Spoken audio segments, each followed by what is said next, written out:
Hello and welcome back. We're just here shortly after feeding time, and in the AM, Discus are looking great and quite happy. And so, what I'd like to talk about today is how they all say when you do your research and your reading and watch your videos, you'll notice a consistent thing that the Discus people say will be always buy your Discus from a reputable breeder. And we're going to focus on what they're getting at when they say that, why they say that, and some of the problems associated with gathering up a collection of Discus. Another thing they'll say is never mix your Discus from multiple sources. Okay? And I definitely did not listen to that rule. I've got probably about 5 different sources for my Discus. I bought them at different times. I really just didn't follow any of that stuff because it's disruptive to the fish. And what I mean by that is even the quarantine period, to put them in a small quarantine tank by themselves as you're buying, because it's hard to buy 18 Discus all at once, right? So you're going to buy a couple at a time, maybe one at a time, because you want quality and you're paying more and you don't have a lot of money. So putting that new Discus in a small quarantine tank and treating them well, yeah, that's great, but it's detrimental to that particular Discus. It's going to be uncomfortable. It's going to be scared the whole time it's in that little tank without a school of fish to be with. And so there's a lot of risk involved in purchasing Discus. I mean, you could keep him in that quarantine tank for a month and think everything's fine, okay? And he gets comfortable in there finally. Around a month, it takes him about a month to get comfortable anywhere. And you're going to quarantine it for a month in that tank. So you finally got it comfortable with its new situation that it really doesn't like anyway, because it's kind of alone, or it's with one other fish or 2 other fish, and it's the school is too small, so they've been fighting, and that's creating stress, and that herein lies the problem. It's the stress that causes the disease. Okay? That's the thing. That's the point here. That's the thing to bring home, is the sooner you can get your fish comfortable and in an environment that they're just going to stay in, because it takes a month. You move it from your quarantine tank into your main tank and you think everything's fine, okay? But now the fish, the water conditions have still changed. The environment has completely changed. They're dealing with more fish now because they're in a proper size school, and they have not figured out where they belong in the pecking order. So you're doing it all over again. You've basically moved the fish from one tank into another, and every time you move Discus, they're going to get stressed out because they're very emotional fish. They're sensitive, mentally sensitive. So what happens is they get scared and they get nervous, they're uncomfortable, and they start hiding in the corner, and everybody's read about that, I'm sure, and if you've owned Discus, you've seen it. And this can go on for weeks. And so you've moved him out of your quarantine tank and you've put him in your main tank.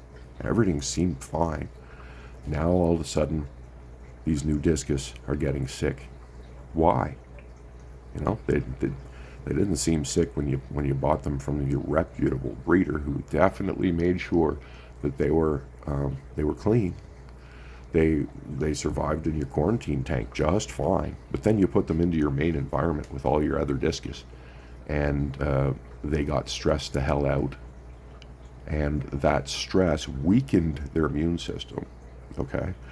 And they also, when they're stressed, they don't eat. So they're not eating. That's also weakening their immune system.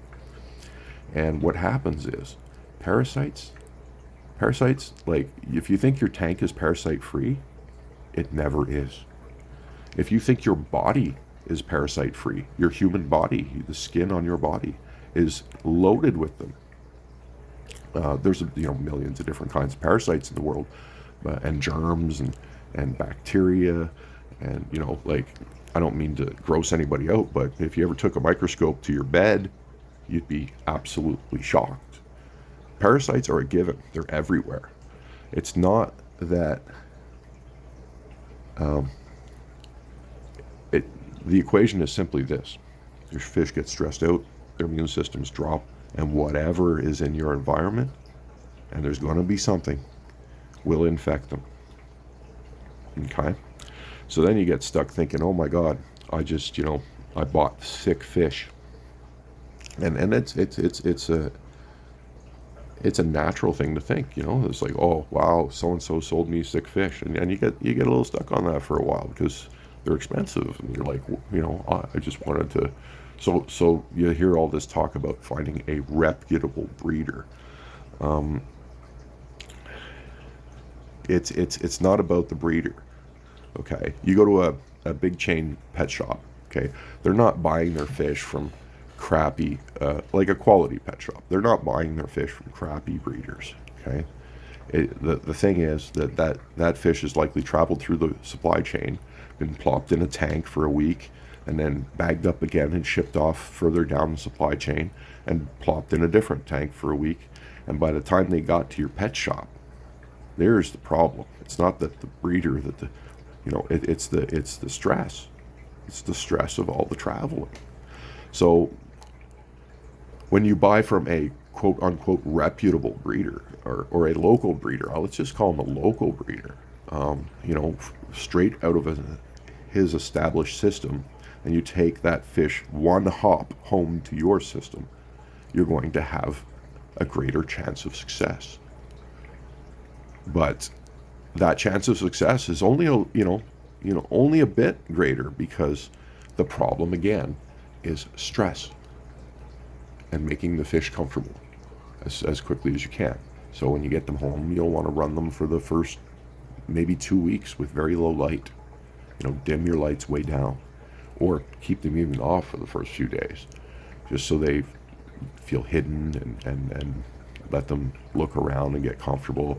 You really have to focus on climatizing these fish, and you gotta make sure your water's nice and warm for them, and nice and clean for them, and there's a lot of hurdles, and it's easy to just blame it on the breeder. But it's really not the breeder's fault. The problem is stress, and that's the gist of it. These fish are very vulnerable to stress. Stress makes them vulnerable to what's ever in the environment. There's always something in the environment. If for some reason your tank is absolutely sterile and has nothing in it, then I don't think it's possible, because your fish would probably die too. Your water's alive. There's lots in it. There's lots of things. There's bacteria in it. There's parasites in it. It's all there. And the only thing that keeps your fish safe is their immune systems. And their immune systems are only strong when they're not stressed out. So that's why they say buy your discus from a reputable breeder. But it's they don't explain it. Why. They just kind of get you paranoid, so that you're only going to buy your fish from the reputable breeders that are telling you should only buy your fish from a reputable breeder. And then the same breeders will say you shouldn't mix fish from multiple different sources. Again, the only real problem is stress. You can mix the fish. All fish are going to carry something. Even if you buy from the same breeder, but you buy multiple different types of discus, guess what? They're coming from different tanks at the breeding location because they don't like to mix them up if they're selling them. You know, you want to buy a pigeon blood, or you want to buy, you know, a brilliant turquoise. There's going to be different tanks for different kinds. So you're still mixing because they didn't come out of the same tank. And every tank has different problems. So, and it's not that mixing discus is a bad thing. It's that getting them from different tanks is going to bring home different problems. And that's just the way it works. So you have to be prepared for problems in the beginning. You have to make sure you have the necessary treatments and the necessary access to treatments. In Canada, we have to contact a vet. It's nonsense. It's just really expensive and stupid. But you have to be prepared for that because they will be stressed out.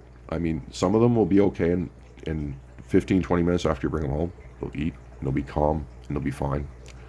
And then others will be immediately just freaked right the hell out, and they'll hide in the corner. And those guys that are hiding, they're going to do that they're going to be skittish for weeks.